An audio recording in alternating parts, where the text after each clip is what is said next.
pessoal, hoje a parte de sistemas de automação e controle, vamos dar continuidade a sensores parte 2, tá? A aula passada nós falamos um pouquinho das características básicas dos sensores, o que é o sensor, o transdutor dele, né? A mudança de domínios, né, que o transdutor faz, há um domínio, mudança de domínios físicos, lembrando que o nosso domínio, como resultado, sempre vai ser o domínio eletrônico, né? Que é o que a gente vai usar nos nossos controladores, tá? Então, eu tenho o domínio da pressão, do calor, né? Diversas grandezas físicas, e o transdutor, ele vai traduzir, né, essa grandeza física em corrente e tensão elétrica. Então, nós temos hoje como objetivo falar um pouquinho mais detalhado aí desses tipos de sensores, né? Então, principalmente aos sensores discretos, né? Aplicações também, especificações deles. Os discretos nós temos os mais utilizados, né? Indutivos, capacitivos, ópticos e ultrassônicos. Temos os contínuos e outros tipos de elementos sensores. Então, falando um pouquinho dos discretos, né? Então, lembrando que o discreto é aquele que é fácil da gente trabalhar com ele. Por quê? Ele vai ter apenas duas respostas.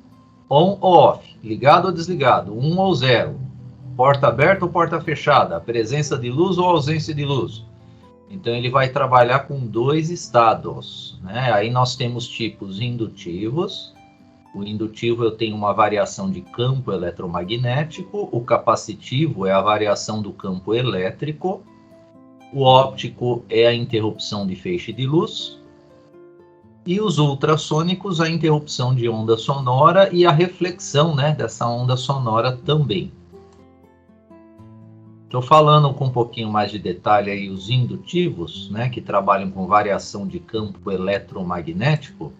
Então, vocês já estão imaginando que o indutivo é uma bobina, né, realmente.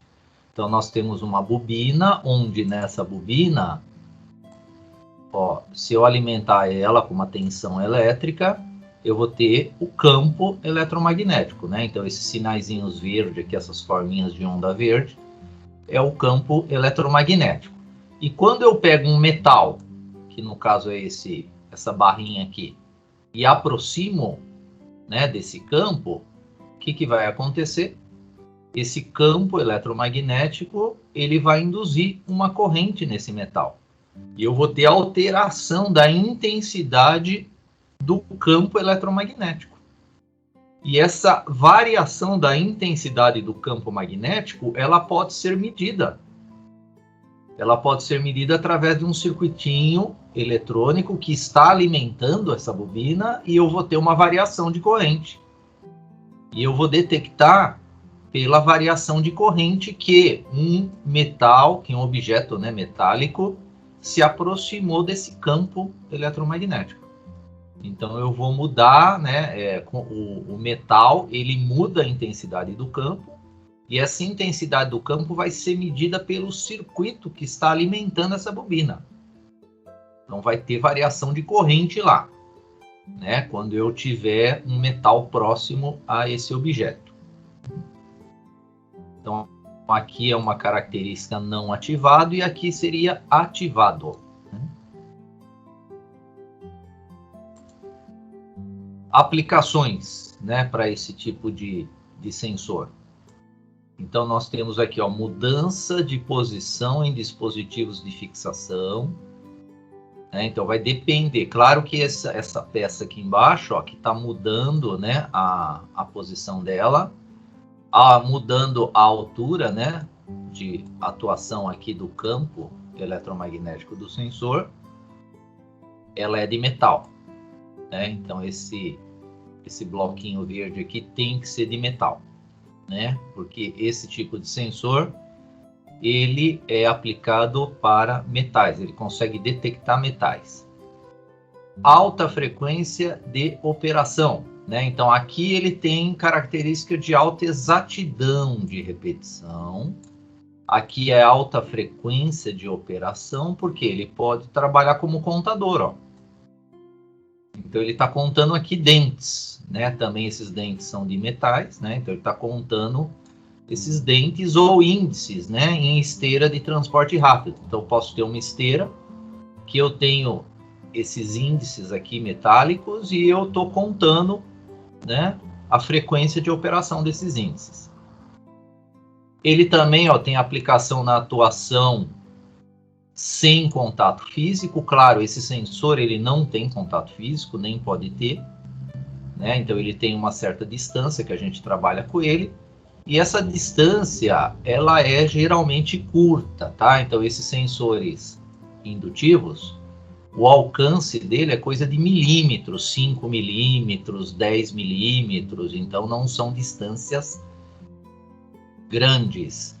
Quanto maior o tamanho desse sensor, maior vai ser essa distância, mas mesmo assim não se chega a distâncias muito grandes, tá? Então é questões assim de 5 milímetros, 10 milímetros, né? Então são essas distâncias aí. E aqui, como exemplo, aqui nós temos a proximidade ou presença, né, em portas ou elevadores, né? Então, uma porta que é metálica, eu posso detectar ela com um sensor indutivo. E ele tem também a característica de tempos de operação curtos, né? Então, a gente pode, ó, gerar pulsos, né? Se eu estou gerando pulsos, eu estou medindo frequência. Se eu estou medindo frequência, eu posso determinar a velocidade de giro, ó, né? Desse tipo de engrenagem aqui, né? Que aqui seria uma engrenagem com esses dentes aqui, com o objetivo de um sensor indutivo detectar mesmo ele. Então eu gero pulsos, com os pulsos eu vou ter uma frequência, com a frequência eu vou ter a velocidade de giro dessa peça aqui. Aqui nós temos um exemplo de uma esteira e tem o sensor aqui, ó, o sensor S1, ele está detectando se tem objeto metálico dentro de uma caixa, né? Então, se tiver objeto metálico, ele vem aqui para o conforme, para o lado do conforme. Se não tem objeto metálico, ele vai para o não conforme. Então, você consegue separar produtos, né? Então, tem muito projeto de TCCs que utiliza, né, esse tipo de sensor para detectar o que é metal e o que não é metal, né? Então esse tipo de sensor ele vai ter essa característica aí. Metal ele detecta, não metal ele não detecta. Como é que esses sensores de velocidade nas ruas, né, que detecta a velocidade excessiva dos carros, né, os radares, eles atuam, os fixos, né? Tem muito radar fixo que no chão, se vocês olharem no chão, perto desse radar, tem uns retângulos desenhados lá no asfalto. Esses retângulos, nós temos uma bobina lá que dá a volta, né? É uma bobina em forma de retângulo e essa bobina, ela tem esse efeito indutivo, né? Então, é aplicada uma corrente elétrica nessa bobina, tem um campo elétrico formado lá, e quando o carro passa, o carro é metálico, o carro ele vai receber parte desse campo, né? Então, o campo eletromagnético dessa bobina vai induzir, né, uma corrente no metal do carro, e com isso vai ter a variação da corrente. E aí é detectado a presença do carro. Aí como que detecta a velocidade do carro? Se vocês observarem, na sequência tem mais 2 ou 3 desses retângulos, né? Então, ele atua o primeiro retângulo, que é uma bobina, e atua o segundo retângulo na sequência, e o terceiro retângulo é para confirmar. Então, o tempo de atuação entre essas bobinas no chão vai detectar a velocidade do carro, né? Então, dá para saber, quanto menor, né, esse tempo, maior vai ser a velocidade que está o carro aí. Então, são esses radares fixos, lombadas, né, eletrônicas, aí trabalham com efeito indutivo, porque o carro é metal. O carro é metálico, né? Moto já é mais difícil, né, porque a massa, né, da moto metálica, ela é menor que a do carro. Então, tem moto que, às vezes, dependendo do sensor, ele não detecta, né? Aí teria que ser outra tecnologia, e não por um campo eletromagnético aí para detectar. Agora, tem aqueles radares móveis, né, que o policial ele segura na mão, claro, aquele lá não é indutivo, aquele lá é óptico, né? Então ele é óptico, ou antigamente era por ultrassom, né? Então antigamente era ultrassom, hoje em dia tem tecnologias mais modernas aí que usa a luz, né, para detectar a velocidade desses carros aí, aqueles móveis que os policiais seguram na mão. Falando um pouquinho agora do capacitivo, então o capacitivo usa o efeito capacitivo, porque o capacitor, ele armazena campo elétrico, né? Ele armazena campo elétrico, o capacitor. O indutor armazena campo eletromagnético, que é o caso que eu estava falando do sensor indutivo. O sensor capacitivo armazena campo elétrico, né? E aí, como é que eu vario a capacitância? Eu vario a capacitância mudando de elétrico do capacitor. Então, o capacitor, ele tem lá as placas, que são as armaduras, que são chamadas, né, do capacitor, são armaduras metálicas, são condutoras, e entre as duas armaduras, nós temos um objeto que se chama dielétrico.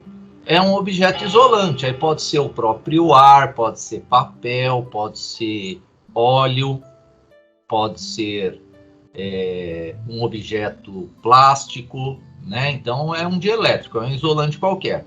E é esse dielétrico, é essa distância entre as armaduras que a gente determina o valor capacitivo, né, desse elemento capacitor. Então, o sensor capacitivo, quando eu aproximo um dielétrico, ele altera a capacitância dele. E claro, aí eu vou precisar também de um sensor, um circuito que vai detectar essa mudança de capacitância. Então, se ocorrer, né, uma oscilação no sinal do sensor e a amplitude é detectada por um circuito e convertido em um comando de chaveamento. Então, um objeto dielétrico altera a capacitância alterada é detectada também por um circuito eletrônico. Então, eu vou ter agora um sensor que consegue detectar objetos dielétricos, são objetos isolantes. Então, agora você já sabe que o sensor indutivo, ele detecta metal, o sensor capacitivo detecta objetos dielétricos. Então, aqui tem um exemplo, né, de o sensor capacitivo S1, ele detecta objeto dielétrico rotulado, a ser rotulado. Então, tem aqui um objeto, né, aqui vai ter uma esteira, então esse objeto ele vai parar em cima do sensor S1, que está detectando, né, os objetos dielétricos, tipo uma caixa de papelão aqui, ó. Então ele vai saber o momento que ele tem que parar a esteira para a caixa de papelão parar bem em cima do rotulador, né? Então aqui esse Rzinho aqui, essa peça aqui de cima, ele vai carimbar, né, colocar um rótulo nessa caixa na posição adequada que está sendo monitorada pelo sensor. No caso aqui, o S1, que é o nosso sensor capacitivo. Falando agora um pouquinho dos sensores ópticos, que também são sensores aí discretos, né? Transmissão e recepção de luz, eles trabalham. Geralmente é uma luz que a gente não enxerga, que é a luz infravermelha, né? Então a luz infravermelha, ela é muito utilizada nesse tipo de sensor. Então, é uma luz que o espectro dela, o nosso olho não tem sensibilidade nenhuma. Você olha para o sensor, você acha até que ele está com problema, está queimado. Não é isso. É que o nosso olho não consegue enxergar esse tipo de luz. Um teste rápido que vocês podem fazer é pegar o celular, ligar a câmera e apontar para esse sensor. Aí vocês vão ver a luz, né? Então, a câmera do celular, ela tem sensibilidade para a luz infravermelha. É a luz do controle remoto de televisão, né? Então, TVs que usam controle remoto com luz, essa é uma luz que a gente também não enxerga. Então você, com a câmerazinha do celular, você consegue detectar essa luz. É só ligar o celular na câmera, apontar o controle remoto aí para a câmera e aperta um dos botões, vocês vão ver a modulação dessa luz, né, dos sensores, o sensor de controle remoto que eu estou falando de TV, que usa também a luz infravermelha. Então nós temos dois tipos, o de difusão, né? Então o de difusão, o sensor, ele emite a luz e dentro dele nós temos aqui um receptor dessa luz, que é a luz infravermelha.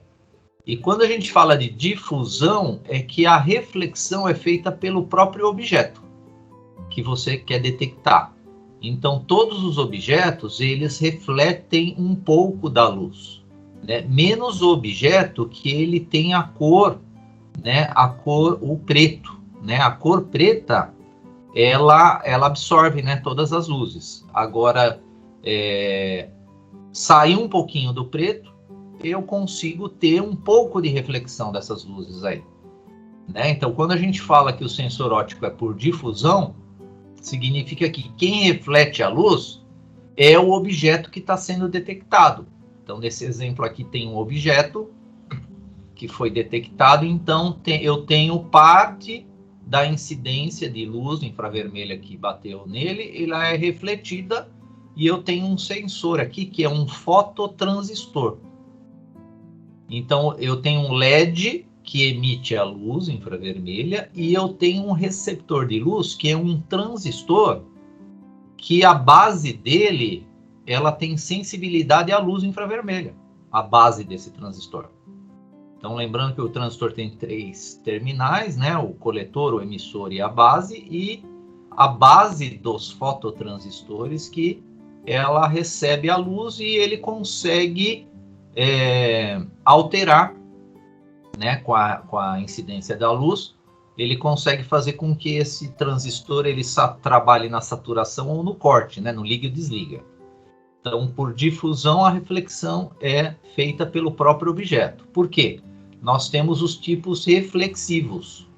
Então, o tipo reflexivo, eu preciso ter um objeto que vai refletir, que é um espelho especial.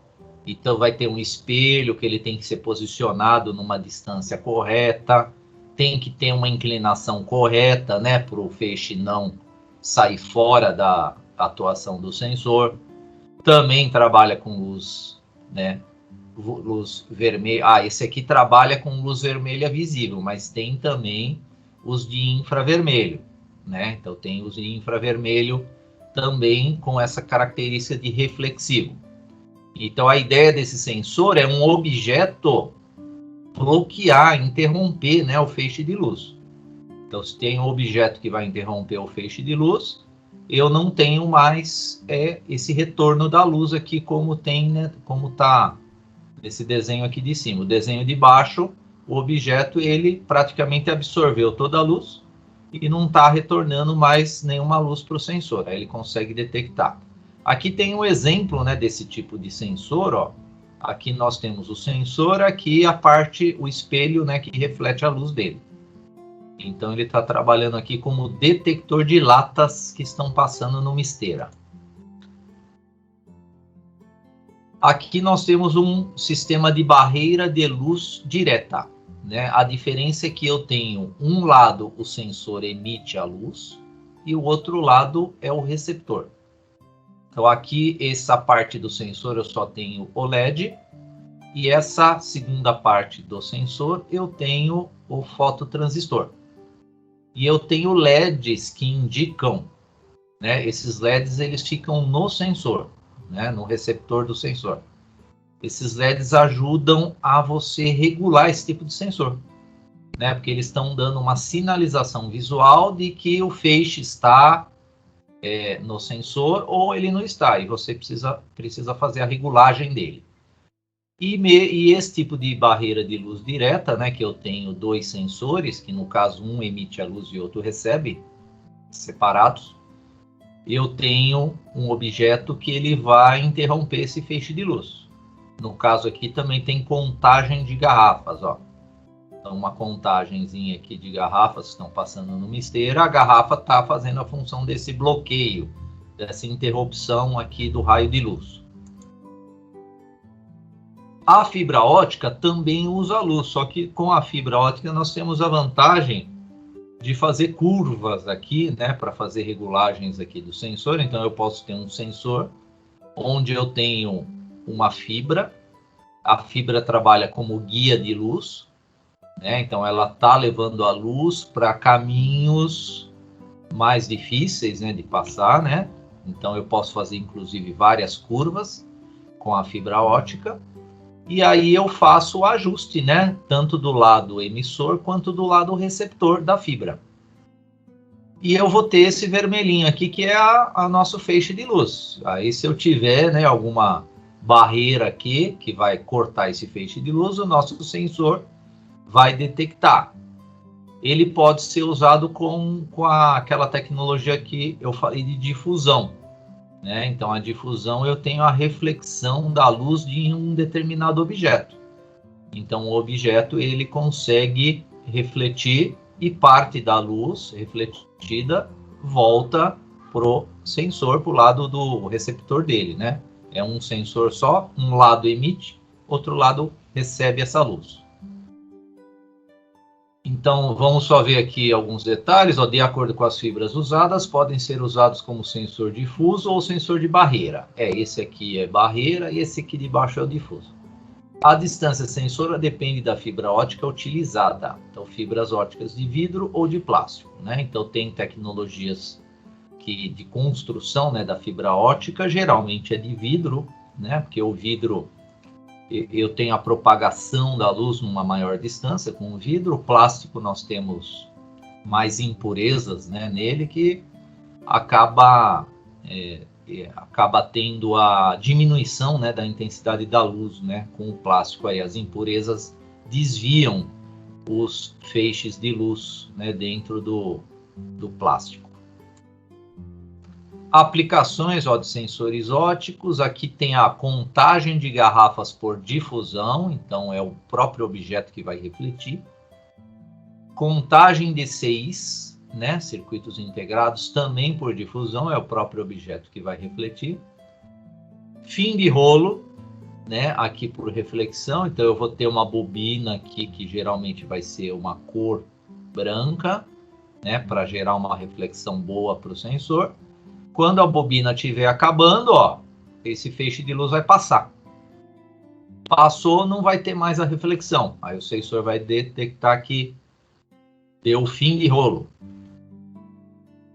Medição do comprimento de mesa de corte. Então aqui nós temos uma lâmina de corte, né? Então essa lâmina ela vai descer e vai cortar aqui, sei lá, uma chapa metálica, né? Um papelão. E eu tenho aqui, ó, os sensores ópticos, eles estão controlando o posicionamento, né, o giro dessa bobina que está alimentando, né, essa chapa metálica, esse papelão, esse papel, e ele conta esses furos aqui. Então, sei lá, a cada 4 furos, a bobina para e a lâmina corta. Conta mais 4 furos, a bobina para e a lâmina desce e corta. Então você tem controle aí de corte aí com precisão. Claro que nós não teremos só 4 furos, né? Tem que ter bastante furinho aqui para ter uma resolução boa aí, né? E uma escolha boa de tamanho de corte aí. Então aqui é por barreira, né? Então nós temos uma barreira aqui que vai detectar, a barreira vai ser esse disco furado. E aqui nós temos controle de tampas por barreira também. Então, lembrando que os de barreira eu preciso ter o emissor de um lado e o detector do outro. Então, aqui eu tenho um controle se a caixa está com tampa ou não, né? Então, se por algum motivo do processo a caixa perdeu uma tampa, né? Então, os sensores vão detectar essa presença ou ausência das tampas aí de caixas. Pessoal, qualquer dúvida, fiquem à vontade aí de falar, hein? Então, os ultrassônicos, ó, transmissão e recepção de onda sonora, né? Então, Hoje em dia tem bastante tipo de sensor ultrassônico espalhado pela cidade aí. Então vamos falar um pouquinho deles primeiro. Ó. Emitem impulsos cíclicos ultrassônicos que, refletidos por um objeto, incidem no receptor, acionando a saída do sensor. Então você pode ter o seguinte, um sensor que emite, né, esses pulsos cíclicos. Como é da faixa de ultrassons, nós não escutamos, né? Então o nosso ouvido também não está preparado, né? Não existe a sensibilidade no ouvido humano de escutar sensores ultrassônicos. Então também vocês vão achar que o sensor ultrassônico está quebrado, mas não é isso. É que o nosso ouvido não tem sensibilidade, né, para esse tipo de som. Então um sensor ele emite o som, esse som vai ser refletido por um objeto e a reflexão vai ser detectada pelo sensor. Aí ele vai detectar a presença ou ausência de objeto.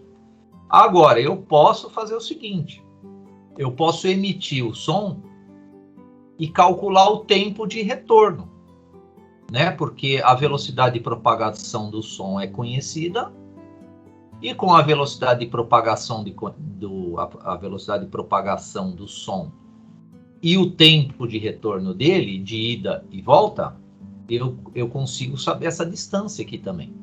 Então, esse tipo de sensor é usado também para calcular a distância. Tipo, automóveis, né? Hoje em dia, os automóveis eles vêm com sensores de estacionamento.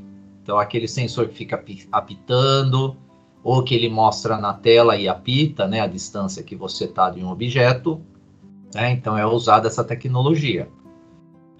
Sensor de nível, né, agora falando de processos mais industriais, nível de fluido. Então eu posso ter um sensor lá na tampa da minha caixa d'água e a água reflete, né? A água vai refletir o ultrassom. A água refletindo o ultrassom, eu sei a altura da água naquele determinado reservatório ou na caixa d'água da minha casa. Vamos supor que eu ponho um sensor lá na caixa d'água da minha casa, eu consigo monitorar o nível de água usando, claro, esse princípio de eu vou emitir o som e vou medir o tempo de retorno desse som. Aí eu sei a altura que vai estar o nível da minha água. Ele precisa, esse tipo de sensor, ter um alinhamento, né? Então eu tenho que ter um alinhamento angular do objeto, porque se o objeto ele tiver um ângulo tipo esse no desenho aqui, ó, um ângulo aqui, sei lá, de 45 graus, o som não vai voltar mais para o sensor, né? Ele vai embora. Então, a ideia aí dos ultrassons é trabalhar com essa tecnologia, que eu posso medir apenas se existe ou não um objeto, ou eu posso calcular o tempo de retorno. Se eu calcular o tempo de retorno, eu tenho a informação da distância, né? E tem vários exemplos para aplicação de ultrassônico, né? Então, olha lá, detecção de pessoas passando, né? Sei lá, num corredor. Detecção de, uma variedade gigante de objetos, né? Vários objetos passando em esteiras, passando em trilhos, né? Olha lá. Nível de água, vazão de água, né? Se está tendo, né, fluxo de água ou não. Na verdade, a vazão mesmo da água não vai dar para medir pelo ultrassom, mas vai dar para saber se está vazando água, né? Se acabar o papel, né, de esteiras aqui, que tem um rolo aqui que está passando, sei lá, papel, ou pode ser chapa de metal. Velocidade, de automóveis, né? Então tem várias aplicações aí para os sensores ultrassônicos. E falando agora dos sensores contínuos, né? Saímos lá dos discretos, agora contínuos, né? Então o contínuo ele usa esse gráfico aqui, né? Então eu tenho uma grandeza aqui, na vertical que vai mudar com o passar do tempo.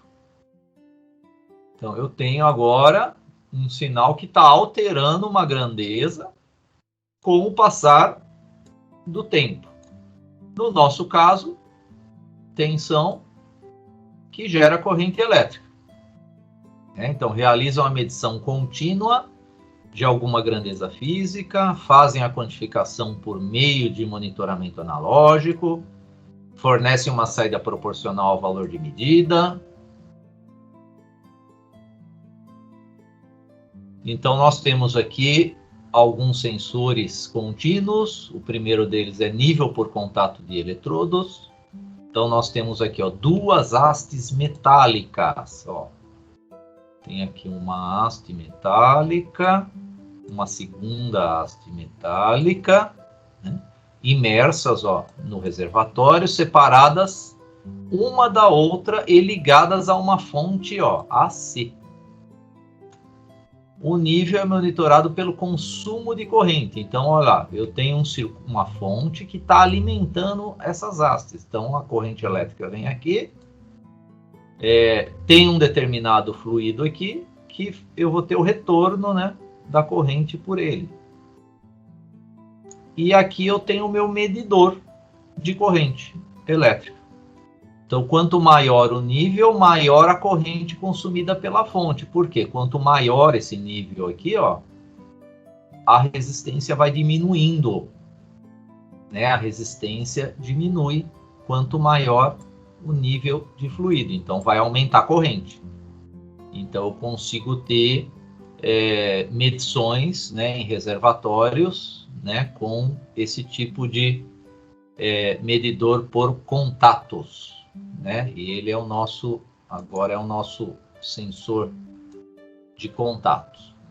Ele pode ter também, esse sensor de contatos, apenas um eletrodo, mas ele funciona se o reservatório for metálico, né? Se a estrutura aqui do reservatório for metálica, aí eu posso ter apenas um eletrodo, e o segundo eletrodo quem é? É a carcaça. Né? Então, o segundo eletrodo vai ser a carcaça e o princípio de funcionamento vai ser o mesmo, aumentando o nível de fluido, diminui a resistência e aumenta o nível de corrente elétrica aqui que eu estou medindo. E essa corrente elétrica está representando, claro, um nível, né?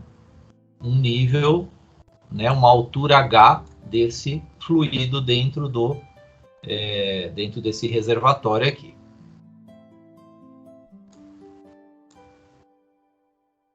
Temos sensores por unidade de grade, chama nível por unidade de grade.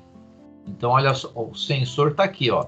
São essas hastes metálicas, são grades de atuação, e elas geram uma força, ó. Né? Então, essas gradezinhas, elas têm uma massa, cada anel desse aqui, né?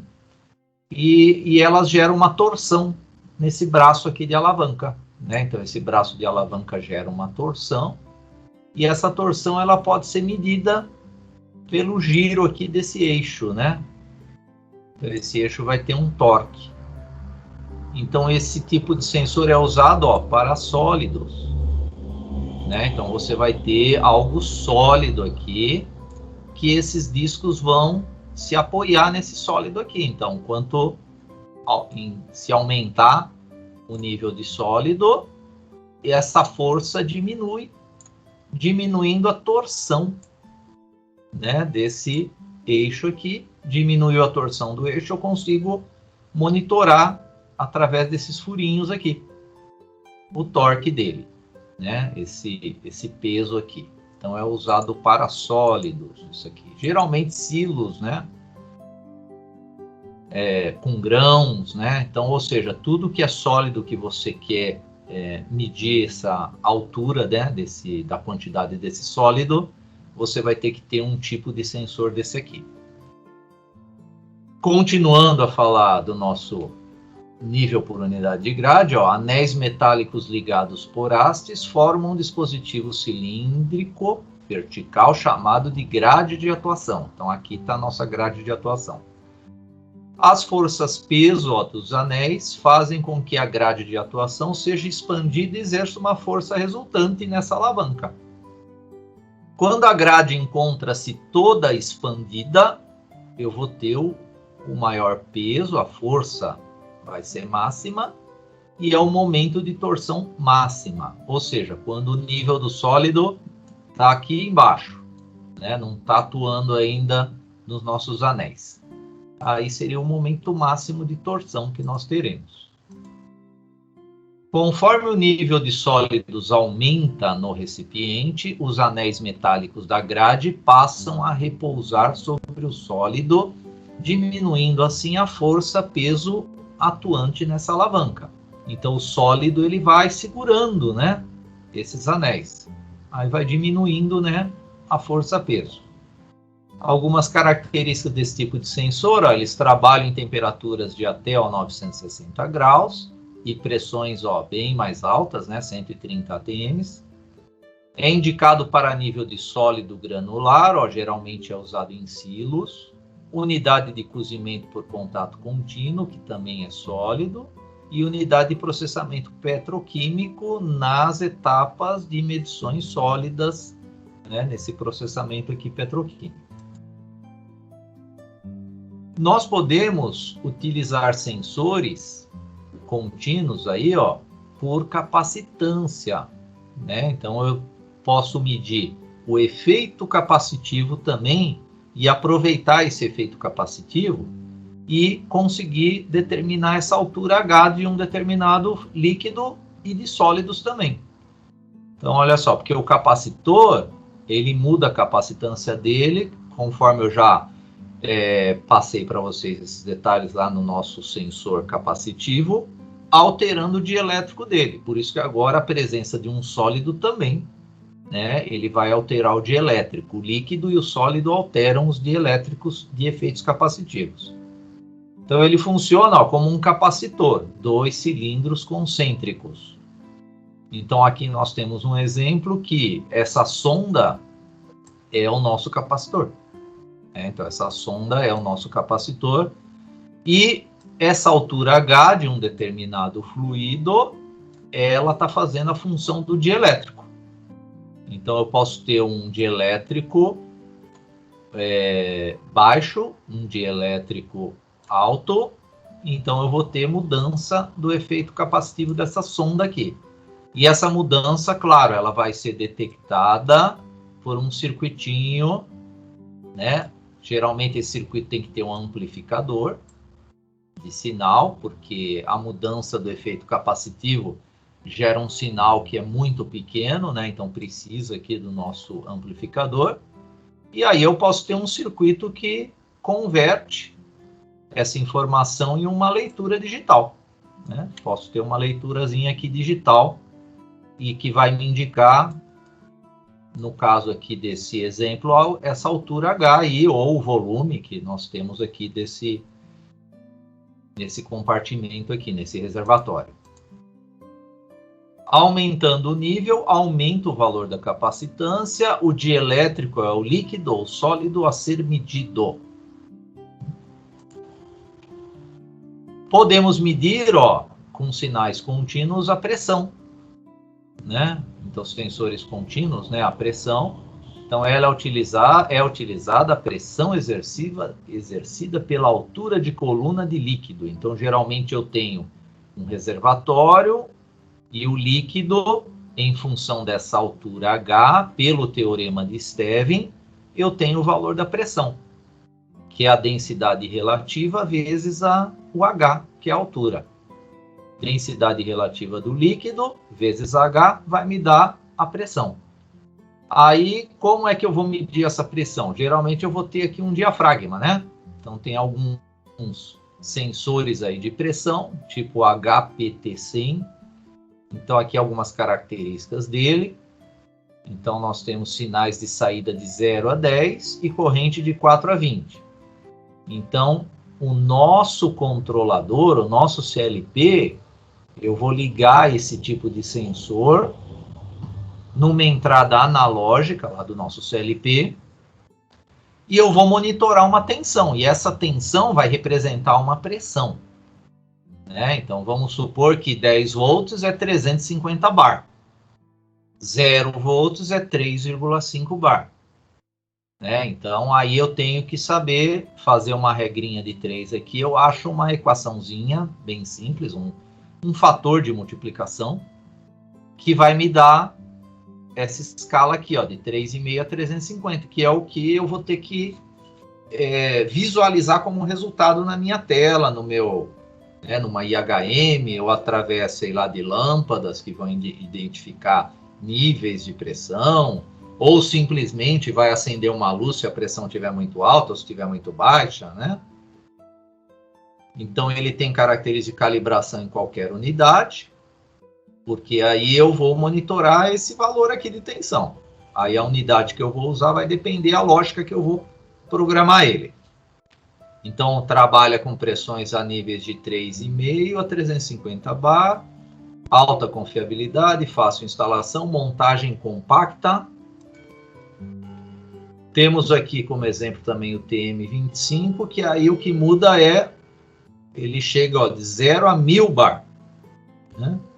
A saída dele também, ó, é de 0 a 10. Né? Só que agora 10 volts significa 1000 bar. 0 volts, 0 bar. Grande variedade de conexões, imunidade a ruídos e interferências eletromagnéticas, também calibração em qualquer unidade, porque você agora programa, né? Você que vai programar a unidade que você quer. Você sabe que ele vai te fornecer 1000 bar, 10 volts.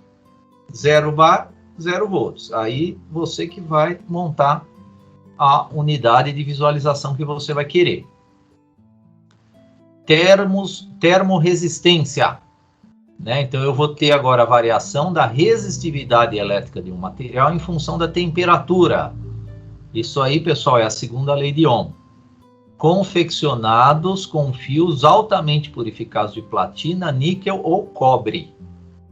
Né? Então eu tenho uma variação boa aqui de resistividade elétrica nesses metais, mas todo metal tem uma resistividade elétrica e ela varia com a nossa temperatura. Características básicas, ó, alta estabilidade mecânica e elétrica, resistência à contaminação, relação resistência-temperatura praticamente linear usando esses metais, mas não é 100% linear. Desvio com uso e envelhecimento desprezíveis, alto sinal elétrico de saída, vai depender da alimentação que você vai fazer desse circuito. Ó, e falando de segunda lei de Ohm, é essa aqui, né? A formulinha da segunda lei de Ohm. Então eu tenho esse RT. O que é RT? É a resistência em uma determinada temperatura. Tá? Esse T não é de tempo, não. É a resistência em uma determinada temperatura, que é esse cara aqui, né? Esse T aqui, ó. Então, qual é a resistência daquele metal a 50 graus? Aí você vai pôr 50 graus aqui. Ah, eu quero agora a 60 graus. Aí você vai pôr 60 graus aqui e vai ver quanto é que você vai ter de resistência. Temos que ter uma resistência inicial, né? Que é a resistência a 0 graus, para nossa formulinha aqui da segunda lei de Ohm. Temos que ter também o coeficiente de variação da resistência elétrica em função da temperatura. Isso aqui depende do tipo de metal, né, o alfa. E o T é a temperatura que vai ser medida. Aí eu vou ter esse resultado aqui da resistência em função de temperatura, que é o que a termorresistência faz, né? Muda a resistência em função da temperatura. Exemplo é o PT100, né? Então, o PT100 são os mais utilizados industrialmente. Ele trabalha, ó, com faixas de medição de 270 graus a 660 graus. Então, são sensores que suportam temperaturas elevadas aqui, né? Já falando de 660 graus. Claro que nós temos fornos maiores, né, com temperaturas aqui bem maiores, mas o PT100 está projetado para trabalhar até 660. E eu tenho que usar termorresistência. Se eu usar um dispositivo semicondutor nessa temperatura, ele derrete, ele queima, né? Então eu não posso usar um dispositivo semicondutor aqui para medir temperatura de forno industrial.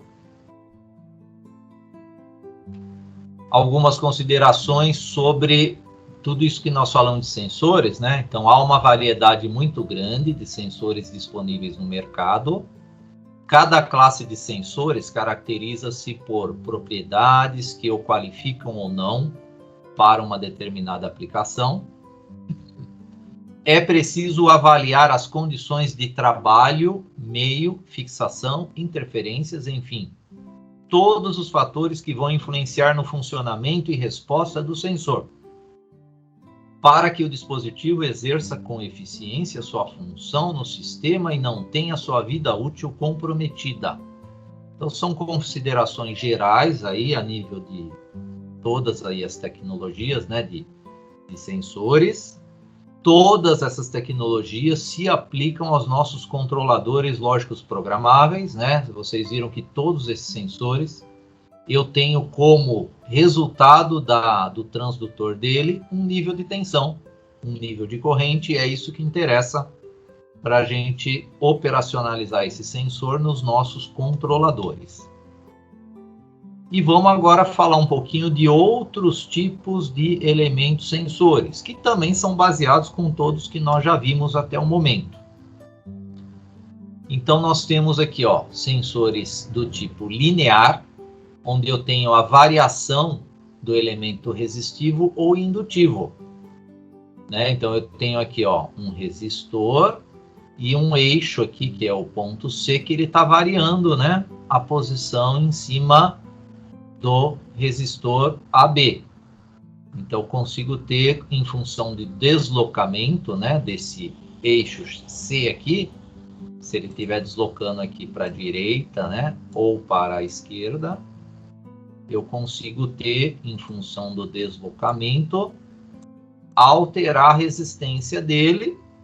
E no caso aqui do item B, eu tenho um indutor, né? Aí eu estou alterando aqui a impedância indutiva aqui, né? Então eu tenho uma variação, a movimentação desse eixo C mecânica, né? Uma variação mecânica aqui, um deslocamento mecânico. Então, falando dos sensores lineares, ó, instalados ao longo dos eixos de movimentação, sobre os quais são aplicados tensões fixas, são mais baratos e mais simples.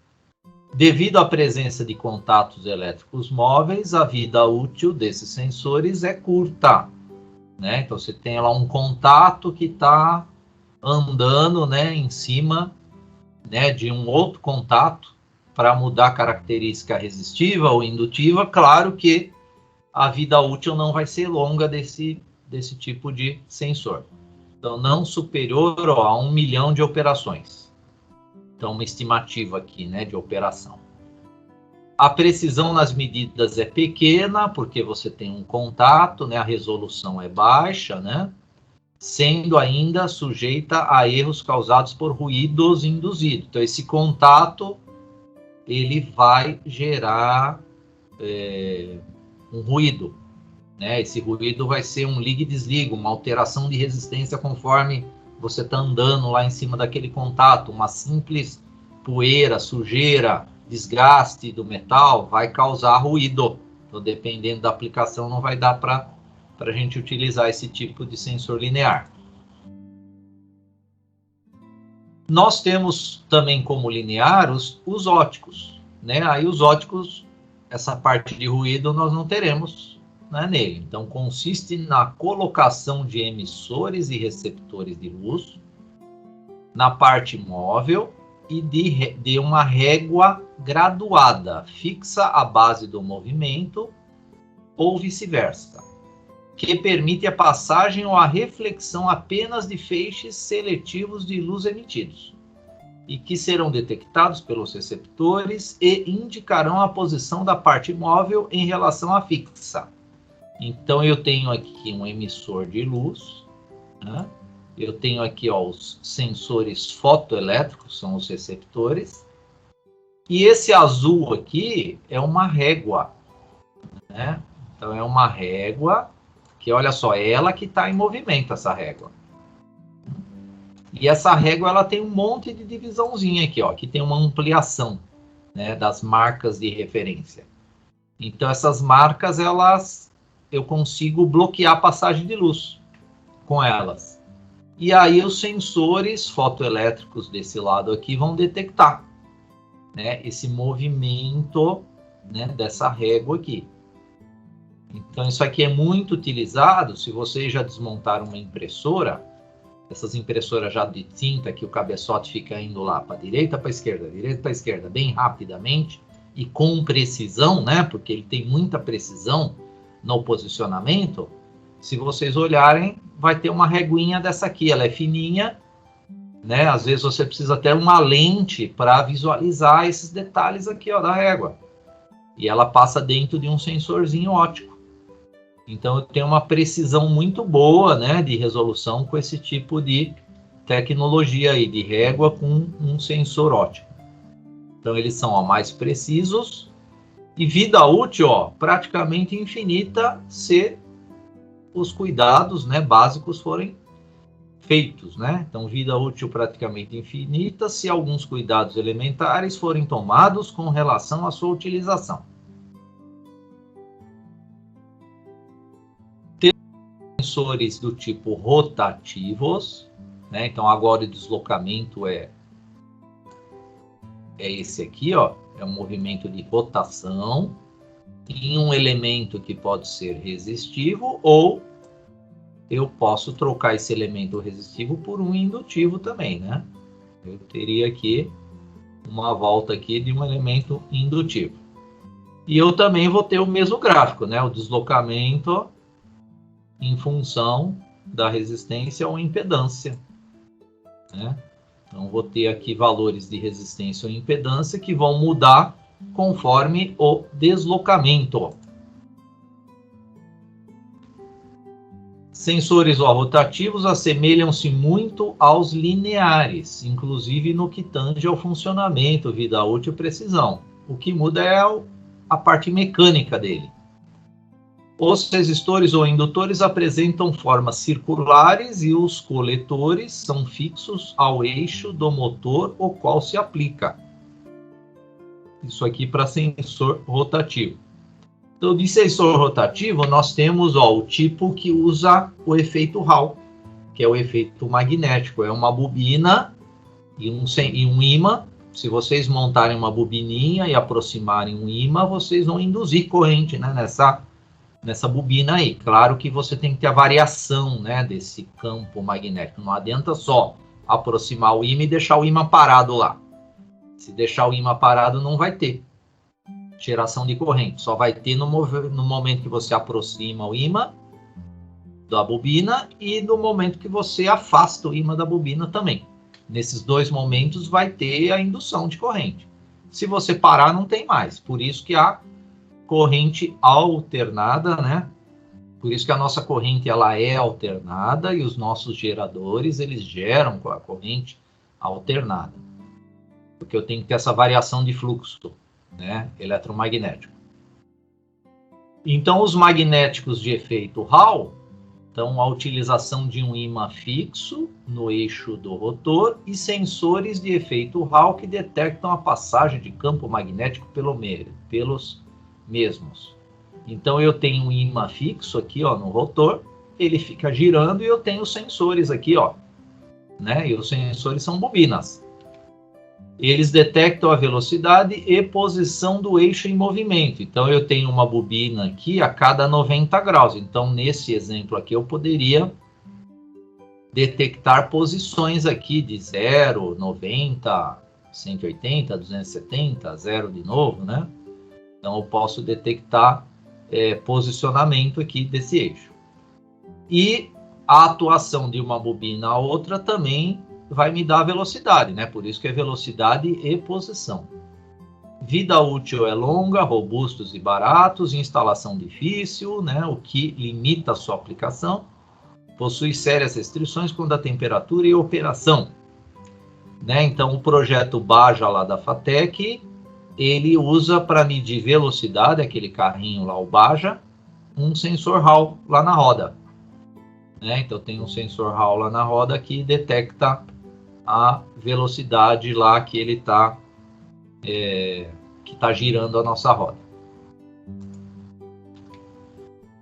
Tem o tipo resolver, Então, o tipo resolver, ó, assemelham-se a pequenos motores síncronos bifásicos com enrolamento de campo, onde são aplicados tensões alternadas. A posição é medida através da diferença de fase entre as tensões induzidas nos terminais das fases do estator. São muito precisos e têm vida útil longa, mas têm custo elevado. Né? Então, eu tenho aqui, ó, uma bobina aqui no meu rotor e duas bobinas fixas. E essa bobina ela está induzindo corrente, né, na bobina aqui de cima, e a de baixo eu vou ter uma defasagem de 90 graus. Olha aqui, essa aqui é o seno, aqui eu vou ter a tensão vezes o seno de ômega t. E essa aqui é a tensão vezes o seno de ômega t, só que ó, passou um tempo, eu vou ter agora o cosseno, que é a defasagem, né, de 90. A função seno da cosseno, o que muda? As duas tem aquela forma de onda da senoide. Só que eu tenho a defasagem, né, da onda senoidal da cossenoidal. O formato da onda é o mesmo, só que eu tenho a defasagem de 90 graus entre elas. E essa defasagem, com essa defasagem, eu posso ter um circuito que vai identificar essa defasagem. Com a defasagem, eu vou ter o posicionamento, né? Então, eu consigo ter essa diferença aqui de 90 graus entre essas duas bobinas nesse exemplo. Mas eu poderia ter mais bobinas aqui e determinando a defasagem desses sinais aí. Com essa defasagem, eu conheço a posição angular. E também, claro, a velocidade vai poder ser medida também. Os sensores rotativos do tipo óptico, eles também recebem o nome de encoders. Sensor em forma de disco com marcas ou perfurações. Então, nós temos aqui marcas, né, no disco, né, e perfurações. Ó, no caso A e o B. E aqui nós temos uma representação, né, da passagem da luz nesses furos aqui, né? Aqui seria um emissorzinho de luz. E aí os sensores A e B para detectar a passagem da luz. E nós temos aqui, ó, detector A com posições de ligado e posições de desligado, e o B também. A ideia de ter dois sensores, mais para frente a gente vai ver um desenho melhor que esse aqui, mas a ideia de ter dois sensores é para determinar o sentido de giro, se vai ser anti-horário ou se vai ser horário. Longa vida útil, alta precisão e o custo é médio, fornecem medidas absolutas ou incrementais de acordo com a necessidade de aplicação. Né? Então eu posso medir velocidade e sentido de giro com esse tipo de encoder aqui. Eu posso ter medidor de pressão do tipo indutivo. Né? Então eu tenho aqui um diafragma. Então aqui é um diafragma. E aqui que eu vou ter o meu duto, né? Que eu vou ter pressão nesse duto e ele vai movimentar esse diafragma. E eu tenho um núcleo aqui, ó. Núcleo e 3 bobinas. Então, isso aqui eu formo um transformador que se chama diferencial. Né? Então, um transformador diferencial de núcleo variável. Porque se eu mudar esse núcleo aqui, ó, eu vou alterar a tensão V2. Então, esse sensor consiste em uma bobina primária, que é essa primeira aqui, ó, e 2 secundárias, que é esse V2A e V2B, né, que são as BS1 e BS2, ligadas em oposição de fase. Olha só a ligação delas, elas estão com uma, eu tenho um sentido de corrente para baixo, a outra sentido de corrente para cima. Então, se eu não tiver diferença de fase, a tensão V2 é 0. Se não houver diferença de fase, V2A com V2B, tensão V2, 0. Então, elas estão ligadas em oposição de fase e um núcleo ferro doce usado para isolamento magnético. disposto simetricamente em relação às bobinas. Quando o sistema está em repouso, as tensões B1 e B2 são idênticas. Então, tensão BS1 com uma polaridade, BS2 com a outra, com a polaridade inversa, eu vou ter tensão V2 zero. Agora, se tiver uma pressão, eu vou mudar o núcleo de ferro doce. E esse núcleo vai induzir mais corrente em uma bobina do que na outra. Aí eu vou ter diferença de tensão entre V2A e V2B. Aí eu vou medir uma tensão V2. Então, quando há pressão aplicada, ocorre o deslocamento do núcleo, provocando tensões diferentes em BS1 e BS2 e, consequentemente, o V2 não vai ser mais zero. Podem medir uma ampla faixa de pressão, porém são sensíveis a vibrações e campos magnéticos, né? Se aparecer um campo magnético perto desse sensor, claro que esse campo vai induzir corrente nas bobinas, aí vai ter erro de medição. O sinal gerado é da ordem de 1,5 volt, que dispensa os pré-amplificadores nos circuitos eletrônicos que vão detectar essa tensão V2. A gente pode trabalhar também a medição de pressão com efeito capacitivo, né? Então, no efeito capacitivo ou célula capacitiva, ele vai medir a diferença de pressões aplicadas em dois diafragmas, né? Então, eu tenho aqui um dutinho aqui, ó, de ar, que vai controlar um diafragma, e um outro aqui por um outro diafragma. Então, a distância entre o diafragma sensor e placas do capacitor varia de acordo com a presença entre as pressões aplicadas dos dois lados da cerâmica porosa. Então, aqui, esses diafragmas eles vão trabalhar como o nosso dielétrico. E se a pressão muda nos diafragmas, eu consigo mudar o dielétrico. E aqui eu tenho as minhas armaduras, né? Então, aqui seriam as armaduras do efeito capacitivo. E aqui no meio eu mudo o efeito dielétrico dele. Mudando o efeito dielétrico, eu mudo a impedância capacitiva dele. E consigo ter valores também de pressão nesse caso aqui, porque é a pressão que está alterando o dielétrico.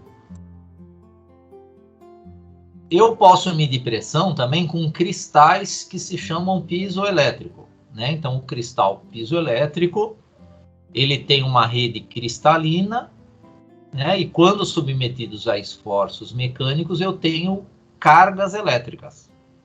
Então, a carga gerada tem um valor muito baixo, necessitando de um circuito de amplificação e condicionamento do sinal. Então, olha só, é um cristal que, se você faz pressão nele, você tem corrente elétrica. São indicados para medir pressões que variam rapidamente, ou seja, para medições dinâmicas. Possui alta estabilidade térmica e pode medir pressões desde 1 milibar até mais de 10 kilobar. Então, tem muito estudo, tem muito trabalho de TCC, pessoal, que usa esses cristais. É um tapete de cristal piezoelétrico. Quando você pisa nesse tapete, você gera pressão. E aí você tem um sinal elétrico, né, nos terminais. E aí você consegue armazenar essa energia aí desse cristal, né? Aí tem que ter lá baterias, né, para armazenar essa energia aí que é gerada pelo cristal piezoelétrico, tá? Então imaginem um tapete desse lá na porta de saída e entrada lá do metrô Tiradentes. Então todo mundo lá passando, né, em cima desse tapete pode gerar energia, né? Então é uma ideia aí também de projetos que às vezes aparecem de TCCs, tá? Usando o efeito piezoelétrico aí.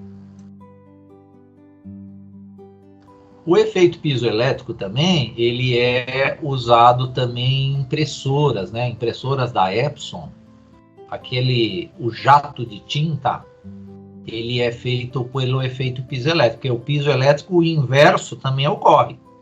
O que é o inverso? Se você alimentar ele com uma tensão elétrica, ele altera, né, ele expande, né, esse cristal. Claro que não é uma expansão visível, né, mas você vai ter uma expansão dele, altera o volume dele. E esse volume, ele gera uma pressão, e essa pressão, ela lança a tinta, né? Lança o jatinho de tinta aí de impressoras da Epson. A impressora Epson, ela trabalha com efeito piezoelétrico para jogar o jato de tinta. E o efeito piezo-resistivo, né? Então aqui é o efeito piezo-resistivo, que é a alteração de resistência de um condutor elétrico sob carga. Né? Então eu tenho uma placa com filme, ó, extensométrico, eu tenho fios nesse extensométrico, e se eu alterar, né, a dilatação desse filme, eu vou ter a mudança da resistência, né? Então eu mudo a resistência em função da carga dele. Ele também é chamado strain gauge. E os strain gauge são utilizados em estruturas conhecidas, ó, como células de carga para medição de peso. Então, quando você quer medir peso, você fala assim, eu quero uma célula de carga. Aí você compra a célula de carga. O que é que você tem na célula de carga? Você tem um strain gauge. E a ponte de Wheatstone fará com que o medidor ao centro altere proporcionalmente a pressão aplicada ao sensor. Então, vocês terão essa placa com filme extensiométrico em um desses resistores aqui. Né? Então, um desses resistores vai ser essa placa aqui. E essa ligação aqui, pessoal, é a ponte de Wheatstone. Então, a ponte de Wheatstone, se nós tivermos o equilíbrio dessas resistências aqui, R1 igual a R3, R2 igual a R4, a corrente nesse ramo central é zero. Quando houver um desequilíbrio de resistência, aí começa a passar corrente aqui pela ponte de Wheatstone. Tem os potenciômetros para ajustar o zero, né, dela. Então é dessa maneira que a gente vai conseguir medir essa deformação que vai ocorrer sob carga, né? Que é a alteração, ó, de resistência de um condutor sob carga, o efeito piezo-resistivo. E a ponte de Wheatstone, ela é utilizada para medir a corrente quando houver um desequilíbrio em um desses resistores aqui. Sensores de temperatura, ó, do tipo termopar. Então é um conjunto de dois fios de metais ou ligas metálicas diferentes. Então eu preciso ter dois metais diferentes, unidos em uma das extremidades.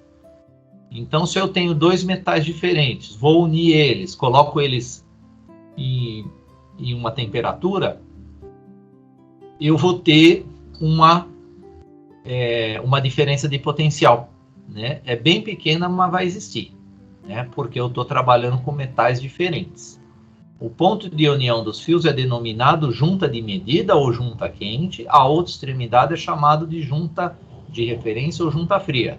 Por isso que o termopar a gente sempre tem que ter uma referência, né, de medição, que é o lado da junta fria, vai ser essa referência. Quando submetemos as juntas a diferentes temperaturas, ó, há geração de tensão, que é a nossa força eletromotriz, facilmente detectável por um milivoltímetro ligado à junta de referência. Então eu preciso ter um milivoltímetro para medir essa força eletromotriz que é gerada. Sensores de temperatura, eles atuam como termorresistência, RTD. Então, detector de temperatura com variação de resistência. São sensores metálicos cuja resistência elétrica varia com alteração de temperatura. Então, geralmente esse tipo de sensor é aquilo que eu falei para vocês. São sensores industriais, por quê? Eles trabalham com temperaturas elevadas e o semicondutor não consegue, né, por questões construtivas físicas dele, trabalhar com tensões altas, temperaturas altas.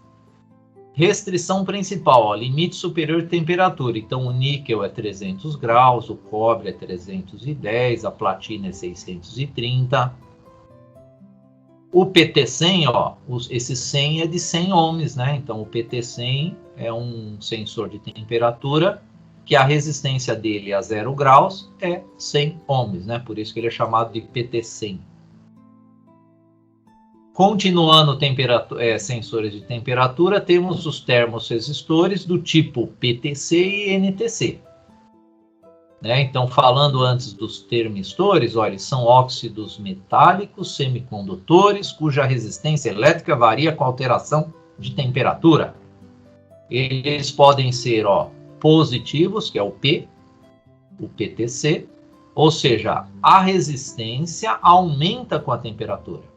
Ou NTC, negativos, a resistência diminui com o aumento da temperatura, é o inverso, né? Então, nós temos os dois tipos, PTC e NTC. Sensor do tipo vazão. Então, eles, determinação da velocidade em que fluem líquidos em tubulações. O princípio físico adotado pela maioria desses sensores é o mesmo que é utilizado nos de pressão. Então, quando a gente fala de medição de vazão, nós temos vários métodos de medir vazão. Então, eu posso medir vazão por diferença de pressão.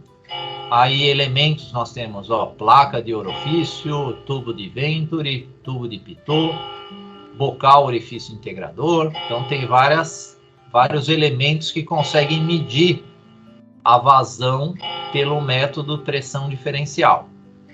Tem variação de área, que são os rotâmetros.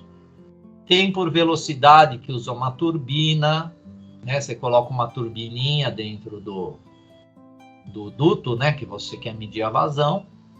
E a velocidade de giro dessa turbina vai gerar uma tensão e você mede a vazão. Temos por força, que é uma placa de impacto. Temos por tensão induzida, que é medidor magnético. Temos pelo vórtices, que é o vortex, que é o efeito, né, de giro lá da água quando ela está lá dentro do duto. Temos o efeito Coriolis. Então, o efeito Coriolis, ele é aquele efeito que a rotação da Terra, quando você joga, né, uma pedra, dependendo da latitude que você está do nosso planeta, eu vou ter uma curvatura que vai ser feita. Pensem no efeito Coriolis no seguinte: vocês estão num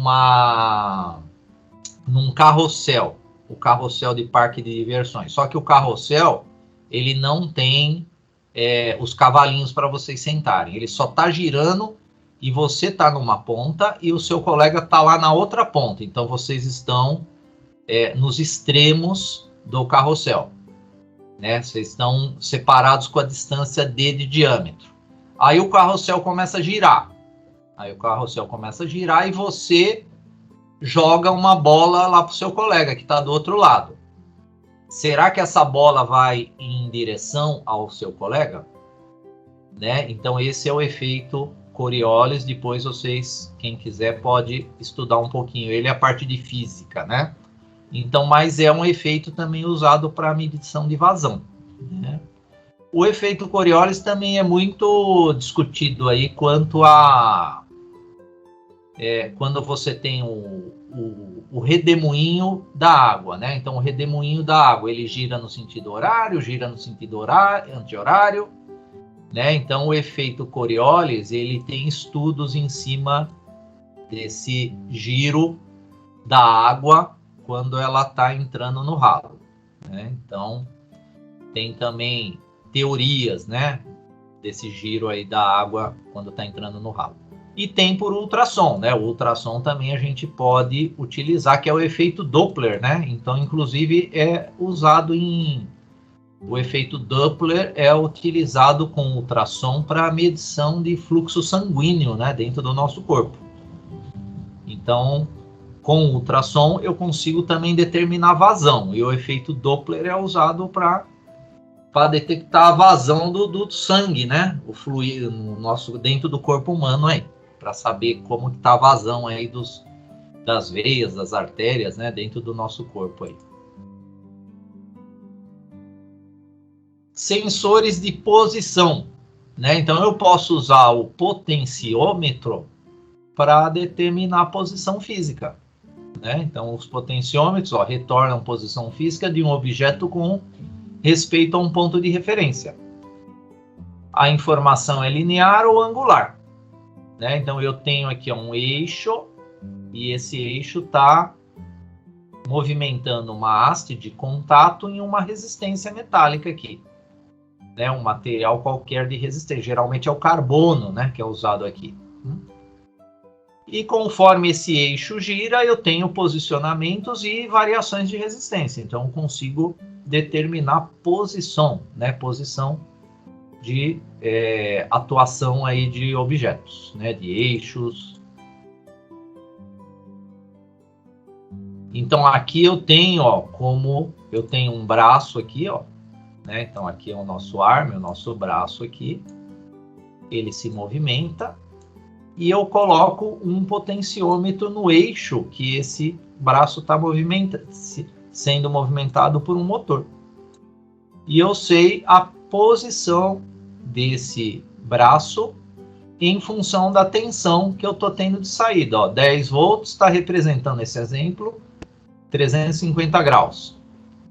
5 volts está representando 175 graus. 0 volts está representando 0 graus. Então eu tenho posicionamento. O tipo de posicionamento é muito usado em servomotor. Servomotor é aquele motor que não revoluciona, ele só te dá lá a angulação de 170 graus, geralmente, 200 graus, aí vai depender do motor.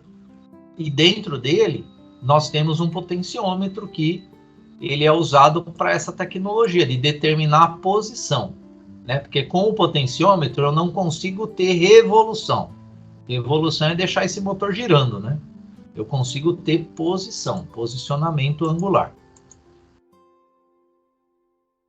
Outra tecnologia de posicionamento, ó, sensores de posição, são os encoders rotativos e ópticos.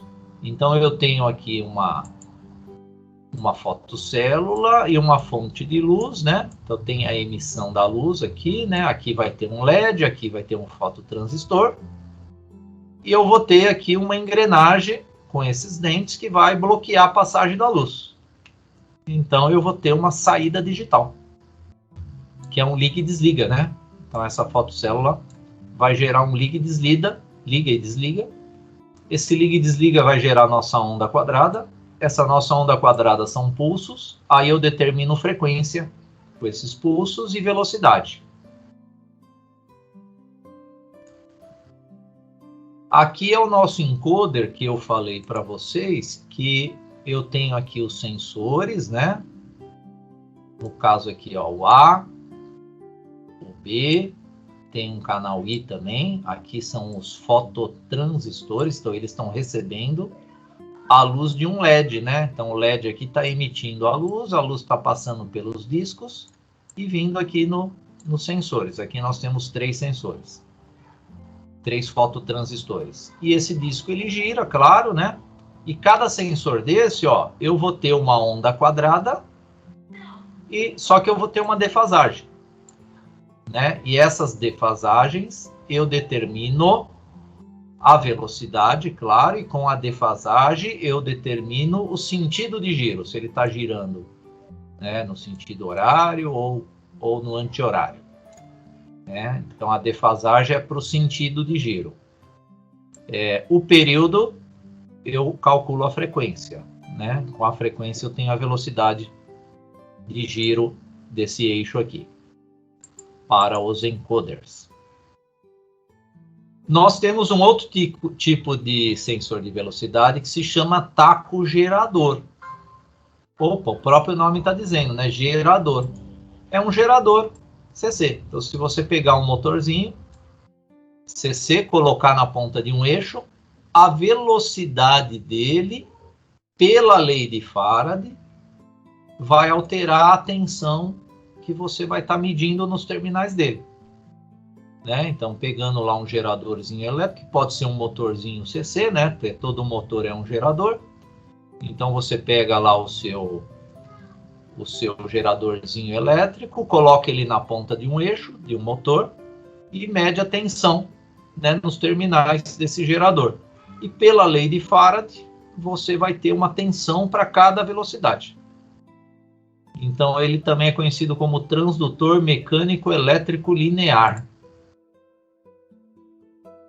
Então, a tensão, ela é em função do K vezes o N, ó, onde K é o constante, que depende do campo do ímã, do número de espiras e polos e das dimensões do rotor, e N vai ser o RPM dele, né? É a rotação do eixo por minuto ou por segundo, vai depender aí da unidade que está sendo utilizada.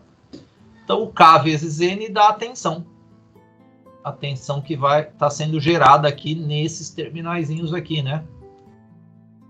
Nesses terminais aqui nós teremos a tensão gerada em função da velocidade que a gente vai ter de giro desse nosso taco gerador.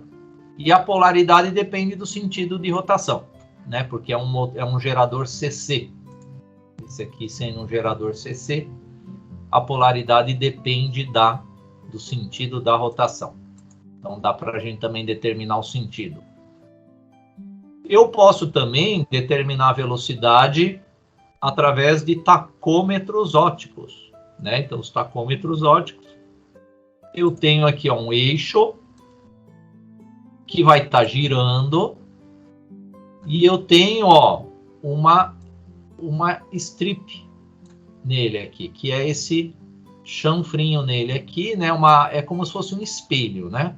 Eu faço um desgastezinho no eixo, um espelhozinho, e olha só, eu tenho uma fonte de luz incidindo no eixo e a reflexão dele quando ele passar pelo strip aqui, que é como se fosse um espelho, né? Dá uma polida, deixa reto nessa parte aqui do eixo, porque enquanto ela for curva, não vai ter essa reflexão. Quando ela for reta aqui, conforme está esse retângulo aqui, aí eu vou ter a reflexão.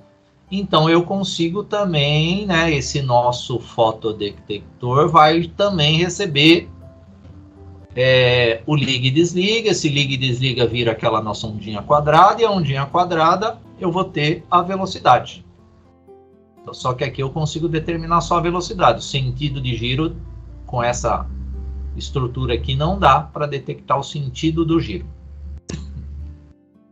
Então, dispositivos que permitem determinar a velocidade de um eixo em RPM, o período da forma de onda de saída é inversamente proporcional a RPM do eixo e pode ser medido utilizando-se um circuito do tipo ilustrado anteriormente. O sistema com um fotodetector e uma fonte de luz apenas não percebe a posição ou a direção. Então, ele não percebe posição e nem direção. Dá para determinar a velocidade apenas. Então, de sensores também de velocidade angular, nós temos dispositivos que fornecem uma saída proporcional a uma velocidade angular. Nesse caso aqui, nós temos os tacômetros com rotor dentado. Então, um tacômetro com rotor dentado consiste em um sensor estacionário e um disco metálico dentado.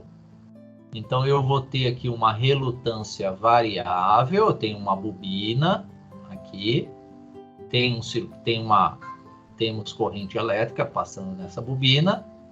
Então, é o princípio lá do nosso sensor indutivo. E esse rotor aqui, que é uma roda dentada, os dentes e os vales alteram o campo eletromagnético desse sensor. Eu consigo também determinar a velocidade angular com essa tecnologia. Sensores de carga, que são os strain gauge a fio. Então, lembrando que o fio ele altera a resistência conforme você altera o comprimento dele, por isso que esses sensores de carga, eles também trabalham como extensômetro.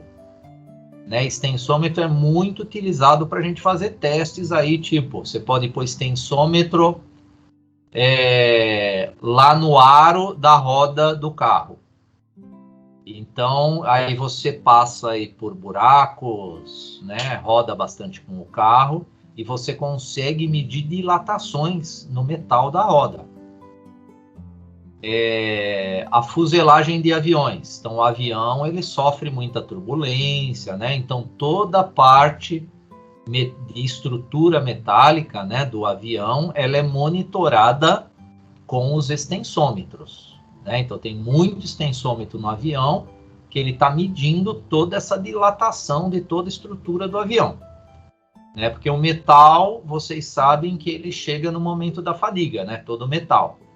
Então, o que não pode ocorrer é um avião chegar lá no momento de fadiga dele e comprometer a segurança do voo.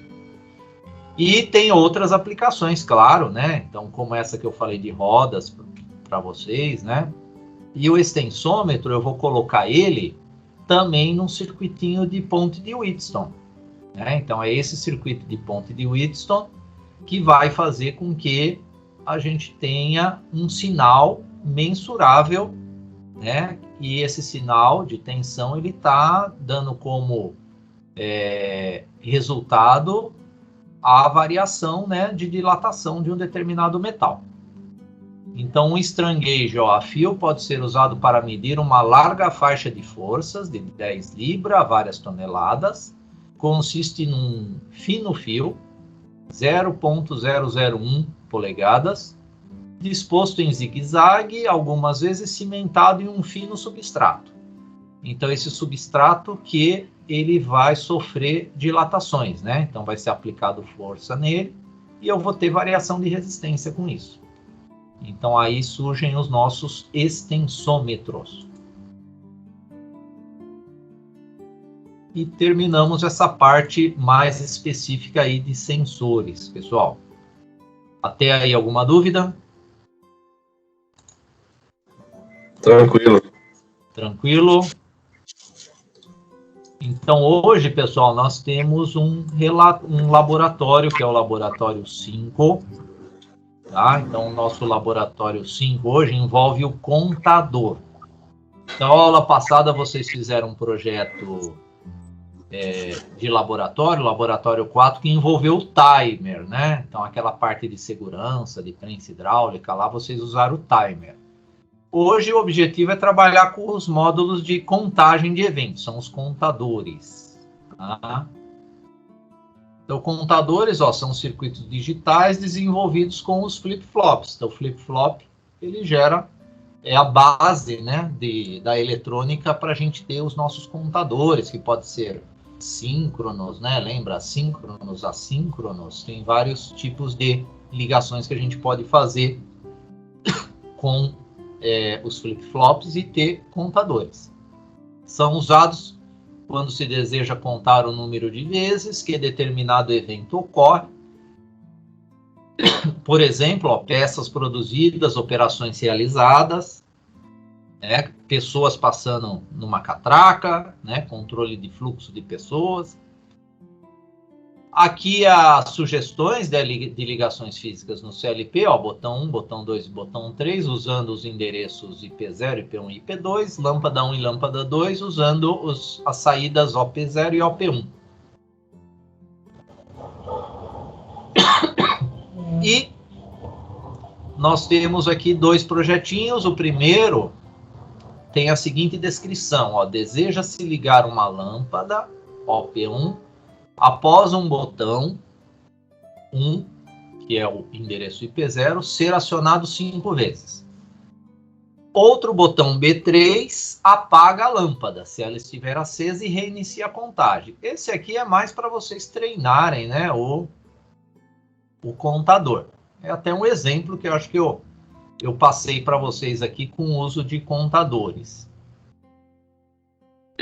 E já o segundo projeto, é esse aqui da esteira, né? Então, é um circuito de controle de uma esteira industrial. Então, essa esteira tem um sensor, ó, que vai ser o botão 1, que ele está contando 10 produtos. Ao passar 10 produtos na esteira, o motor que movimenta a esteira deve parar. Então, vai ter aqui um motor, né, que vai ser indicado pelo OP0, a lâmpada 1. Passou 10 produtos, que são monitorados pelo botão 1, que é o IP0, o motor para. E ele voltará, ó, a funcionar e iniciar o processo do botão B2. Então, o B2 ele faz o reset. Ou seja, encheu aqui o compartimento com os 10 produtos, o operador vai tirar e vai gerar o reset. O que faltou é até um sensor aqui monitorando, né, esse compartimento aqui. Né, o ideal é ter também aqui um sensor que está monitorando esse compartimento que está enchendo, para garantir que realmente o operador tirou o compartimento e colocou um outro compartimento vazio. Mas não está sendo pedido aqui, tá? É só esses dois projetos aí que vocês vão fazer hoje.